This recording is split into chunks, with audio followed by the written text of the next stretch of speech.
Ready? Ready. Coffee? Good. What's up, guys? We wanted to talk today a little bit about a conversation that we were having last night after training. I'd gotten an email from one of these men's seminars. I can't remember which one, but I clicked on it and had looked at it because the idea is always kind of sort of fascinated, like a morbid fascination. And I was looking at it and What the hell goes on in a men's conference? I don't know. We were looking at It's it. in Holiday Inn, so you know it's like pretty manly. It's swank, yeah. And one of the guys was like a male style guide. One of the guys was, I think, like a dance instructor and yoga guy. You know, a couple of them had other stuff about him. A little questionable. Yeah, a little questionable.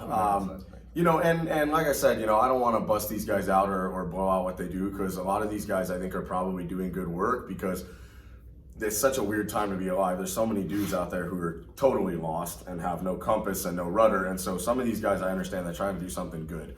And so that's cool. But the conversation that it brought up was, you know, what is being a man, and is it something that you can teach or learn? And what is it that are desirable characteristics in the men that you want as friends? Obviously, men can only really ever be friends in the true sense of the word with other men. That's probably a topic for a whole other video, but if you're long-term friends with a chick, one of you's gonna have to be honest about who's trying to smash and why that hasn't happened yet.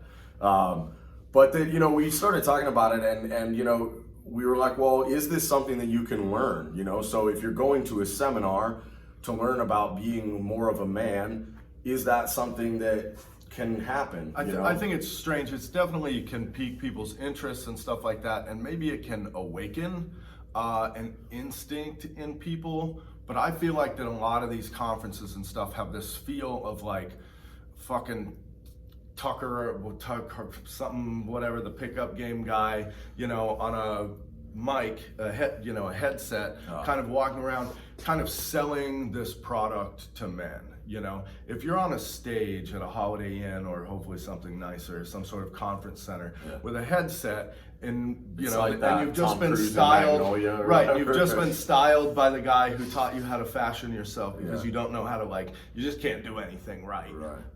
And you're up there and you're telling men about how to be a man. You haven't even started to create like the correct environment, you know, for that to happen. And I feel like it's a little bit of a insincere angle to come at it from. Sure. Well, I mean, you know, a lot of these guys are probably trying to make a good buck or whatever, and there's nothing wrong with that. And their either. information is generally good. If people want to pay for it. It's not like they're really lying to these people. I feel like the underlying idea of what they're saying. What we were talking about, important. what we were talking about last night was the idea that you can. It's kind of like reading books about, reading books about sword fighting.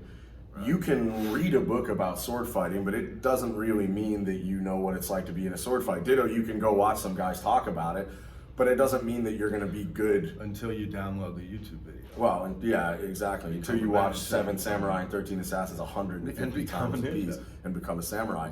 But that, you know, there's a big difference between experiential learning, you know, and learning from a book or learning from a seminar. And I think that if you're trying, if you are one of these guys, you know, say you didn't grow up with any brothers that beat the shit out of you, or you grew up with shitty brothers who were weak, or your dad was a pussy, which, you know, he probably was. I don't know you, but you know, if you were unlucky enough to be born into that kind of situation, you need to probably look at guys who are the kind of dudes that you want to be, or that you want to be like, and start hanging out with them, and get ready to get your feelings probably hurt a lot. I was talking with our buddy Steiner the other day, and I was saying, Steiner, you know, my approach towards like young kids when they're hanging out is it's kind of like legendary in the tribe or whatever, that I'm gonna freak those kids out. I'm gonna spend the first like 6 months freaking those kids out. Feel like a real big man. Yeah, hell yeah.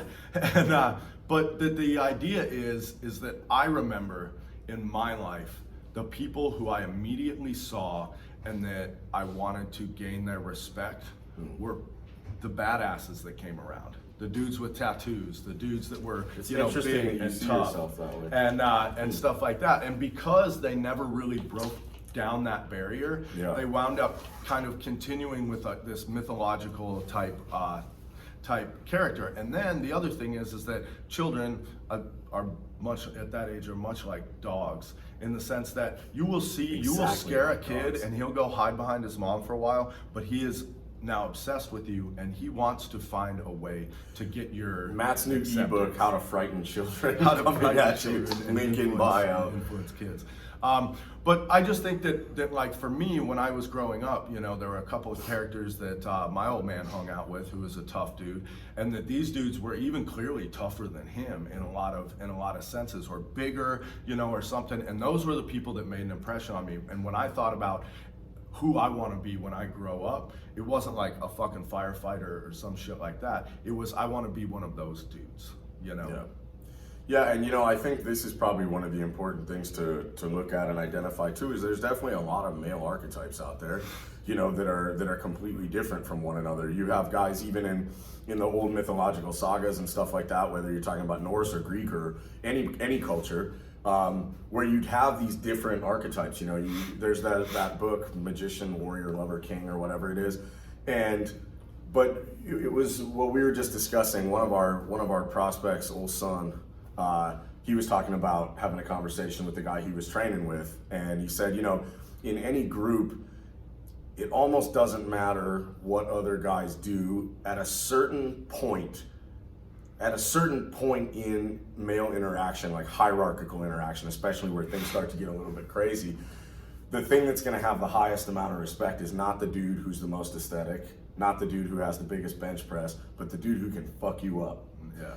And so, you know, there's things to identify, and we kind of talked about them a little bit yesterday, but these are the things that we were talking about that matter with your friends. And if you are one of these guys who's lost, look for guys who have these qualities and start to hang out with them. The first one that we were talking about is the number one thing that anyone thinks about when they think of a man, which is his ability to wear clothes and look good, but is strength. You know, and there are multiple different kinds of strength. You know, there's physical strength, obviously, but there's strength of character. But one of the things, you know, there's been kind of this little back and forth going on in the Operation Werewolf network or whatever over the last week, because somebody had said something about, you know, weightlifting isn't the most important thing in the world, and then there was a lot of guys razzing him, you know, and everything like that. And if I was going to comment on that, I would say, weightlifting obviously isn't the most important thing in the fucking world. And if your time in the gym is your best time of the day, I get it. Weightlifting is awesome and time in the gym is fucking awesome. But if that's the only good thing you've got going on in your life, well, I think that people fail to see it from the standpoint of, one, there are, which we will kind of get into, there are. I gotta disclaim this and say that the only thing that really matters is being huge. Jack to 10. Yeah, I was getting there. But that there are there's a few kind of, you know, categories of strength that break down. And that the fact of the matter is that when you have these people attacking one aspect, let's say there's maybe generally four, when you have one person attacking this one aspect, it's because they don't have that aspect. And I'm here to tell you that if you don't have all of them, every other one that you do have is, or if you're not working toward having all of them, you know, and this is the thing that I think is so you can be jacked as fuck. Look, we've seen the strongest dude in the fucking world just be the most spineless fucking 100%. You know, so it doesn't matter. Bukaki Warrior or whatever his name is. But like you have this idea that when a guy has physical prowess, if he's strong, if he's fit, it says something more about him. And this is what you've got to understand. Yes, there's a million fucking idiots out there who are able to get strong and everything like that. But even those idiots, it says something. It says that they have dedication. It says that they put down a long-term commitment to something. And it also says that regardless of what they may be doing in other areas of their life, the reason that this is a good phase one is because it says they have control over their time, at least a little.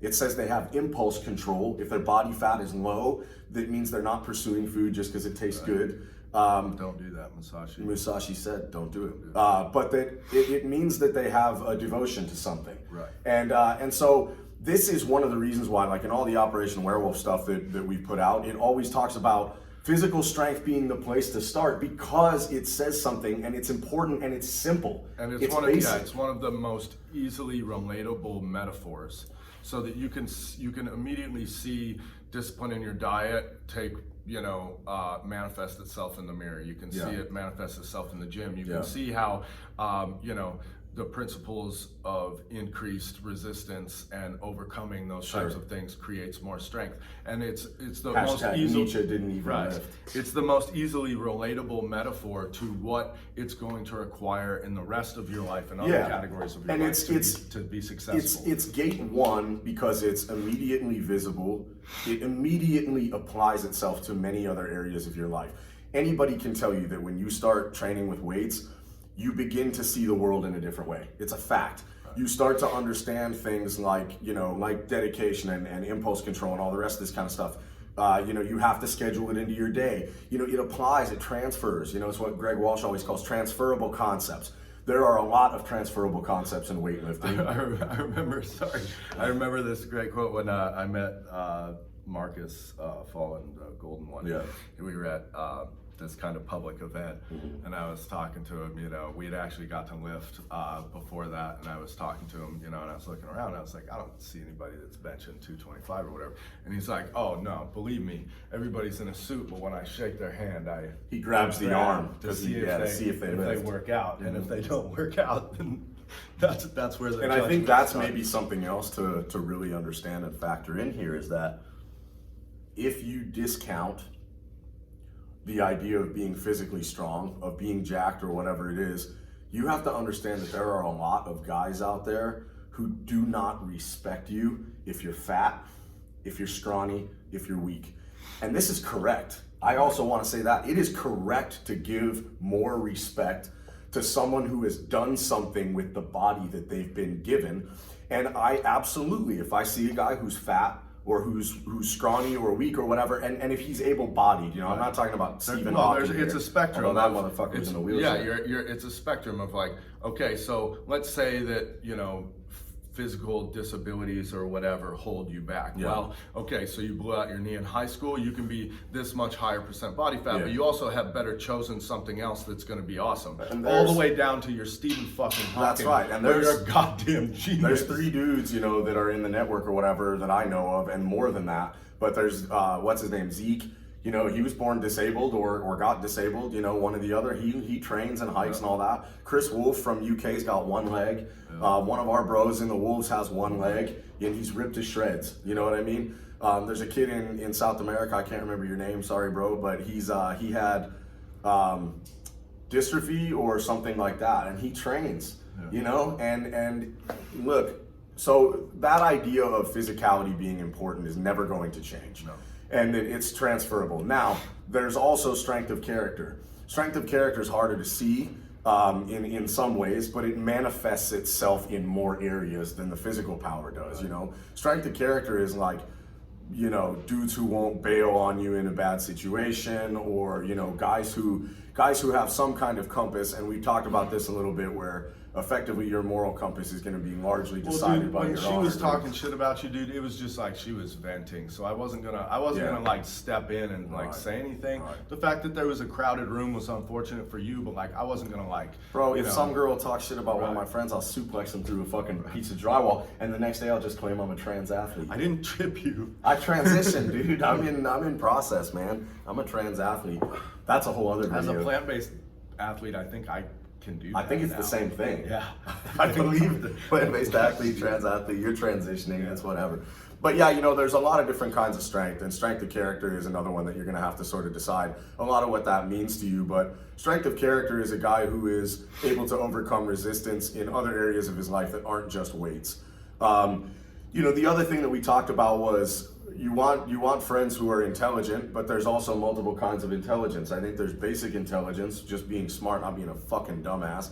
And I believe that is absolutely guys who are dumb or who aren't whip smart can still develop intelligence, and they can definitely develop emotional intelligence. Yeah, well, and I think that's one of the things that like don't worry about it if you're born fucking dumb, dude. Right. You can get less dumb. You can get less dumb. But I mean, I think that's one of those things where you're looking at, areas where people can increase, certain aspects of what it takes to be a man through like just like learning, in the sense that you have like the classic guy who like goes off. I'm listening to Count of Monte Cristo right now or whatever. The guy who goes off, it's not that he didn't have the instinctual or physical traits of a man already, but then he goes off and then he learns, and he gets it, but he also like learns through experience. You know, he's there talking about like how the different countries kill their prisoners or whatever, execute people, you know, and so he's talking about the difference of it, but then also, you know, he becomes well read,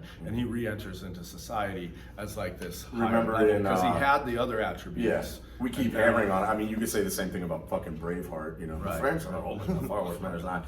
But also in the book we're reading the Japanese like historical fiction classic. He read it and loaned it to me, Musashi. Badass. Thanks, John. Yeah. But yeah, check out the book.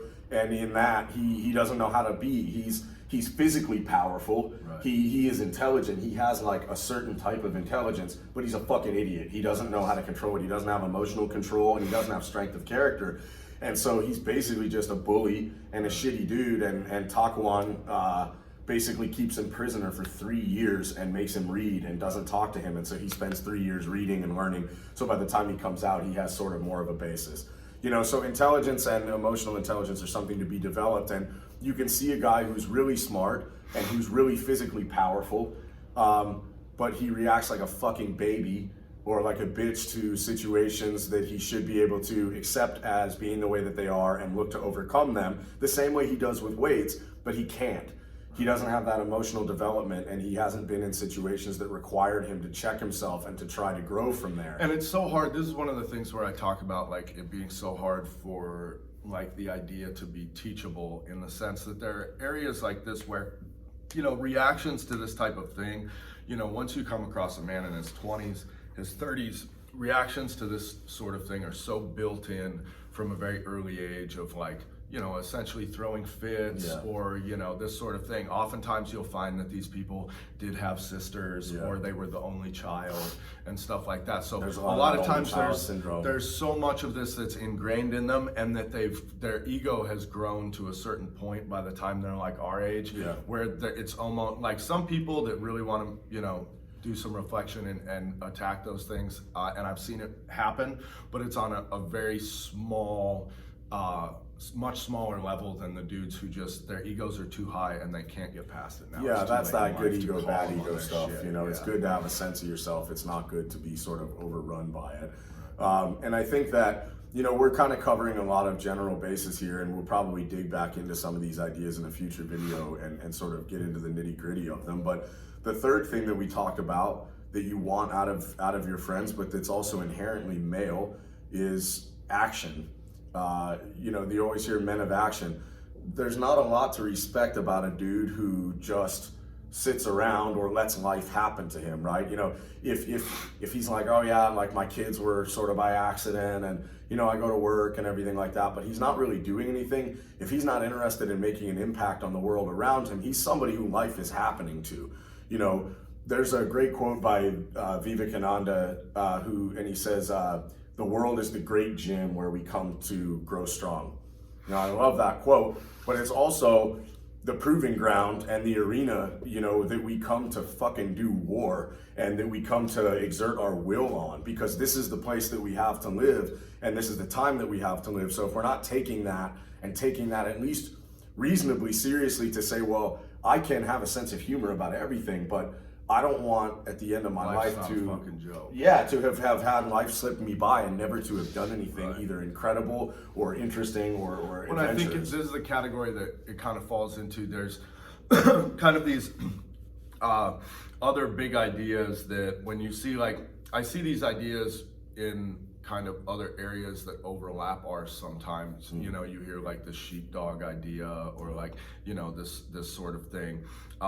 And then you have this, you have the, again, two ends of the spectrum. What do you mean when you say you have this sheepdog thing? Well, usually when you're talking about like guys and groups of men, like guys and families, and this whole idea of like their inner and outer. Like the American Sniper was like, "I'll whip your ass." Right, the wolf comes. Right, and it's like, and I think that it's this weird thing where like, okay, yes, you know, part of all of this in becoming, you know, a man is for many people the the pinnacle of that is what they call leaving a legacy. And you'll hear these people talk about, oh, I want to leave a legacy. And it's like, it's this idea of like passing the buck on to your children, in the sense that I couldn't get physically fit, I couldn't do all of these things, I couldn't train, I couldn't find the time, I couldn't be really successful enough to do that. And yet, so I've chosen that the pinnacle of masculinity now is to have children because I want to leave a legacy. And you're like, legacy of fucking what? In any sensible world, You're passing the buck on Yeah. to the kid that you want to be physically fit. You want him to be able to like create the Yeah. culture that you thought was in important. any sensible world, you would be forced to display to your overlord that Right. you could turn a wrench, Right. fucking bench press, fucking 2 plates, and like all this other stuff just to be able to have a fucking Right. kid. And I mean, the other thing is like genes, like you're the first thing you can pass on to your kid is genes. And like Your old Levi's. Yeah, man, it's special. Style With too. the- ripped up just enough to show that you're a man. Fuck you yeah. know, it's important. You Stress. got to let them know. Yeah. But just this idea of like, a lot of people that are saying like, oh, I can't do this, I can't do that. It's because I have all these maladies that's keeping me from it, which is why I'm just going to be a dad. And you're like, that's fucked up for that. Now I kid, think- man. Now you're talking about eugenics, which is not a road you want to go down. The comments thread. Oh no.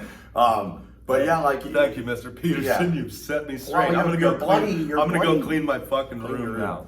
But and that's kind of an interesting bring around. But the idea is that men are men of action. You should be building something, whether that's a business or a family that you can actually be a real role model for. Right. Whatever it is, creating art, all the rest of that stuff. That's all high test.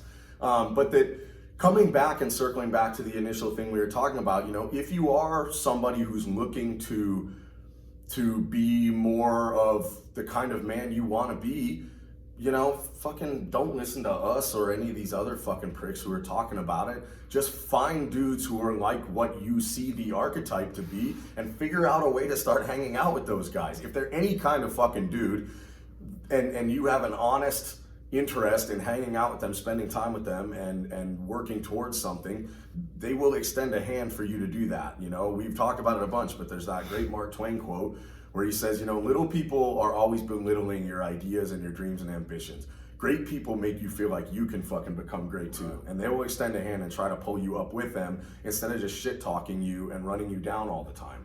And that masculinity and being a man is something that you can learn experientially, but you can't learn from Jordan Peterson talking about, Well, that's where we're talking about a Leviathan and going and fighting a Leviathan, and that's not to say. and this motherfucker's in rehab for like an addiction to baby aspirin or some shit like that, I think it was. I can't remember. And can't run his own household. So that's another good example.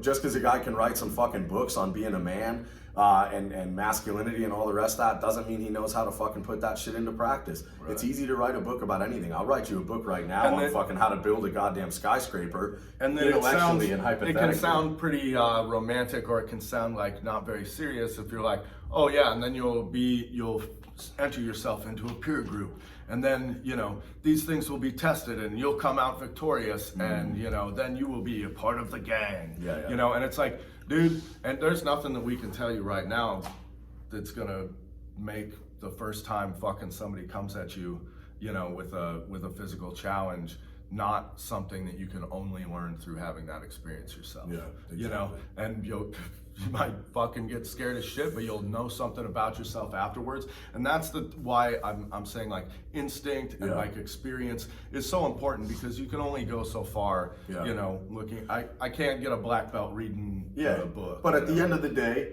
train physically, look to improve the strength of your character through meeting and looking at everything as resistance challenges to be overcome. Read a lot of fucking books, try to educate yourself, and read books.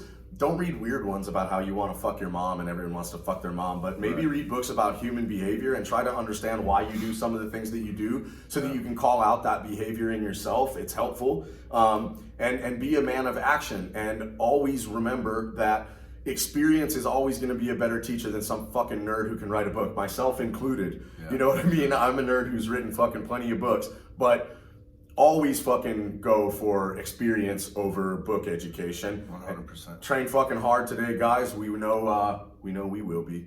So get out there and watch as many Jordan Peterson videos as you possibly fucking can. And man, And then go try and pick up some chicks. Tell them you're gonna fucking fight the goddamn Leviathan. Imagine walking up That to is, a bar. that's bloody. "I'm gonna fucking You're not. fight the You're not. Leviathan for